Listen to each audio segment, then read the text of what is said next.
Dando sequência aqui, nós vamos falar agora sobre o conflito aparente de normas e a posição adotada pelo Poder Judiciário.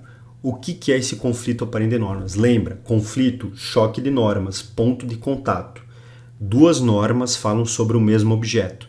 No caso aqui, avaliação. Então, existem várias normas que falam sobre avaliação e sobre diferentes carreiras profissionais, diferentes atividades profissionais. Então, tem um choque, né? As normas se tocam.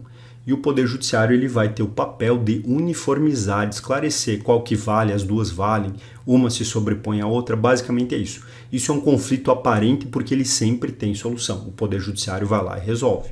Nunca fica aquela situação de conflito, de dúvida, de insegurança para as pessoas.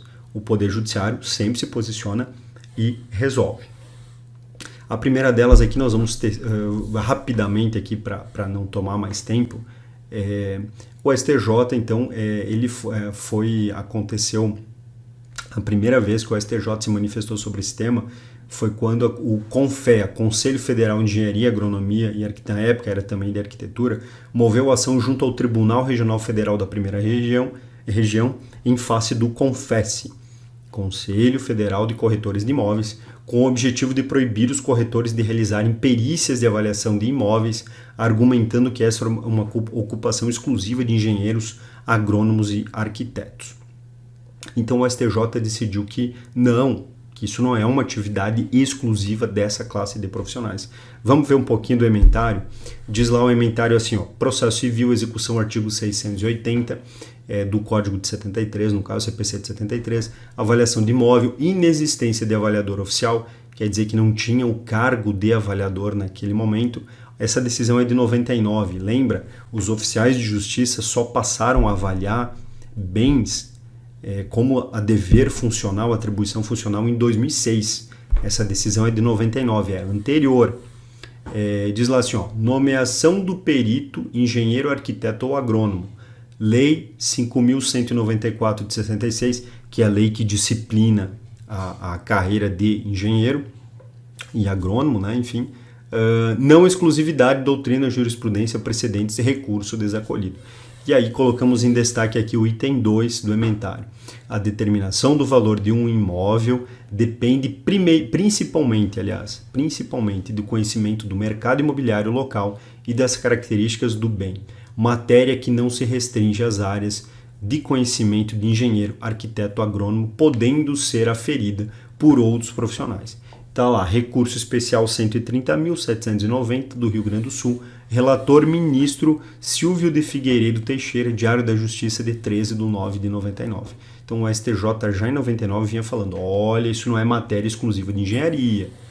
Tem outros profissionais habilitados que têm condições de fazer avaliações e eles podem avaliar também. Basicamente o STJ está falando isso aqui para nós. Já vinha falando isso desde 99. A lei é de 66. A lei dos corretores também é anterior. A dos arquitetos veio depois, veio em 2010. Mas o fato de vir depois não muda nada. O fato de ter, se tiver uma outra lei federal que habilita outra profissão, vai se encaixar aqui também. É o mesmo conflito. Não é um conflito entre duas pessoas, pode ter conflito entre 8 pessoas, não importa. 20 pessoas, né? O Poder Judiciário vai continuar. Esse entendimento já resolve todo esse conflito. Num segundo momento, o STJ enfrentou o tema, então, quando o Conselho Regional de Corretores de Imóveis da 11ª Região, que é de Santa Catarina, interpôs recurso especial em face da decisão emanada do Tribunal de Justiça do Estado de Santa Catarina, o TJSC, que reconhecia como privativa a atividade de avaliação de bens imóveis por engenheiros agrônomos, né, em detrimento dos corretores de imóveis. Aqui o que aconteceu? Basicamente, o Tribunal de Justiça disse assim, somente engenheiros, agrônomos e arquitetos podem estar na lista de peritos avaliadores e excluiu os corretores de imóveis. E os corretores ficaram chateados, ficaram chateados, uma forma leve de dizer, né? Ficaram contrariados e se sentiram lesados e eles entenderam que deveriam tomar providências e eles ingressaram então com mandado de segurança, pedindo para que tal regramento fosse revisto e permitindo então que corretores de imóveis pudessem estar na lista daquele tribunal. E aqui o voto então do ministro relator, eu não vou ler todo ele, vou ler só a parte aqui, na verdade ele manteve a mesma argumentação. Diz lá assim, ó, relatados, decido. Então olha só, verifico que a pretensão do recorrente merece guarida. A avaliação de imóveis não demanda de conhecimentos específicos de engenharia, arquitetura ou agronomia. Para se determinar o valor de um imóvel, é necessário o conhecimento de mercado imobiliário local e das características do bem, matéria que não se restringe àquelas áreas de conhecimento, né? Engenharia, arquitetura e agronomia, podendo ser aferida pelos corretores de imóveis ou outros profissionais com conhecimento sobre o tema. Então, olha só, parece que até o tribunal está abrindo isso até para outras profissões. Eventualmente pode ter um advogado com conhecimento em avaliação de imóveis urbanos que pode estar habilitado como perito. O STJ está fazendo esse movimento, essa interpretação mais elástica, mais abrangente. Na verdade, ele está mais interessado em quem tem condições de realizar a avaliação mais do que a insígnia que aquela pessoa carrega, se é engenheiro, agrônomo, enfim, algo nesse sentido. Tá aqui o recurso especial 277.433, relator ministro Francisco Falcão, Diário da Justiça de 18/6/2002.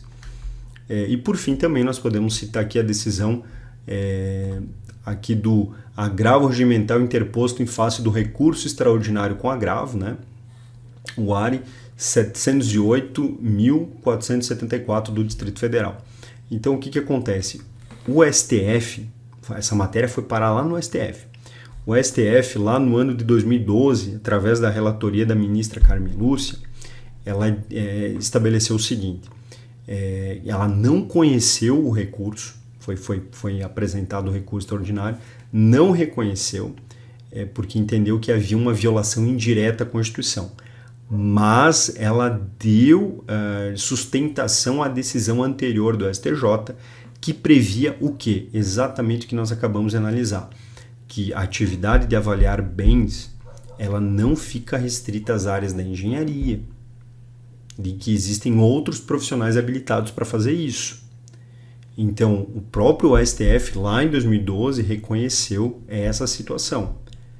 E isso é o que nós temos hoje dentro da pesquisa que foi realizada aqui. E, na verdade, existem diversos tribunais que enfrentam esse tema.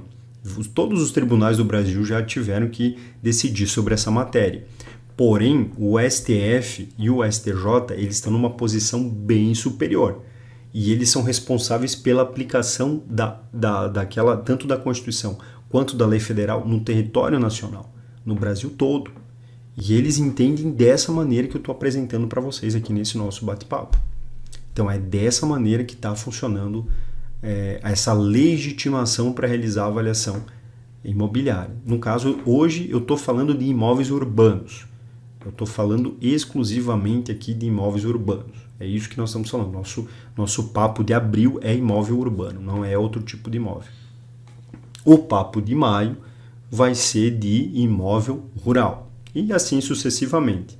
Vamos, uma ou duas vezes por ano, vamos tentar falar sobre imóveis urbanos. Agora é a vez de falar sobre imóveis urbanos. Então, basicamente, é isso que eu queria colocar para vocês, que o tema é interessante, é vasto, gera receita, gera grana, gera honorários, de certo, não é que ele é complexo, é um tema denso. Você não vai conseguir fazer avaliação com aulinha de 10 minutos. Os cursos que eu compro, os cursos que eu fiz, cara, a aulinha de 10, 15 minutos você não vai aprender a fazer avaliação. É muito difícil. Eu, inclusive, a aula de pós-graduação é aula densa, difícil de gestão. Eu sei, é difícil sentar e estudar. Mas coisa com profundidade, ela requer dedicação. Então, o que eu estou querendo colocar para vocês é que só sobre esse pontinho pequenininho do nosso tema, a gente gasta lá 10, 20, 30 minutos para falar sobre isso.